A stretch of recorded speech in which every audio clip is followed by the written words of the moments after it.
लड़की है बारात में कैसे जाएगी। रीना, जिसकी उम्र 12-13 साल है। रीना की ताई जी के लड़के की शादी है। घर में खूब मेहमान हैं। सभी सज धज कर इधर उधर घूम रहे हैं। शाम को सभी ने खाना खाया। अब कल बारात जाने वाली थी। बारात रीना के घर से बहुत दूर जाने वाली थी, इसलिए वहां पर छोटे बच्चों और खासकर लड़कियों को नहीं ले जाने का आदेश रीना के बड़े पापा दे चुके थे। अब बच्चों के बारात में जाने के जो भी प्लान बनाए हुए थे, सब फेल हो गए थे।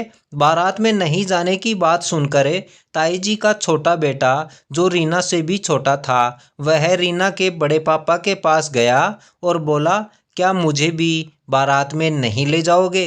तो बड़े पापा ने कहा, नहीं, तू अभी बच्चा है, तुझे भी नहीं जाना बारात में। तो ताई जी का लड़का दौड़ता हुआ रीना के पास आया और बोला, क्या आप भी नहीं जा रही दीदी। तो रीना कुछ नहीं बोल पाई, बस इतना ही कहा, मैं लड़का नहीं हूं न, इसलिए बारात में नहीं जा सकती। फिर ताई जी के लड़के ने कहा, दीदी मुझे भी बारात में जाना है। तो रीना बोली, ठीक है, हम जरूर चलेंगे बारात में। फिर रीना और ताई जी के लड़के ने एक योजना बनाई।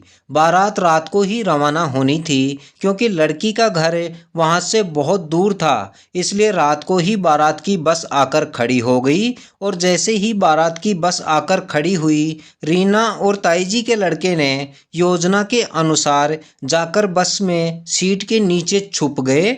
बस रवाना हुई और गांव से बहुत दूर जाने के बाद रीना और ताई जी का लड़का सीट के नीचे से निकलकर बाहर आ गए। बड़े पापा ने जैसे ही देखा कि ये दोनों बारात में आ गए हैं, मना करने के बाद भी, तो बड़े पापा ने गुस्सा होकर दोनों को बहुत डांट लगाई। मगर रीना को मानो बारात में शामिल होने के सामने उस डांट का कोई भी असर नहीं हुआ था। बड़े पापा ने बस वाले से बात की रीना और ताई जी के लड़के को वापस घर छोड़ने की, मगर बस वाले ने बताया कि हम आधा सफ़र तय कर चुके हैं। तो बड़े पापा ने कहा, ठीक है, फिर आगे चलो, हमें देर हो जाएगी। तथा रीना और ताई जी के लड़के को बड़े पापा ने अपने पास ही बैठा लिया था। बारात लेकर लड़की के घर पहुंच गए। वहां पहुंचकर रीना और ताई जी के लड़के ने खूब मौज मस्ती और भरपूर आनंद लिया।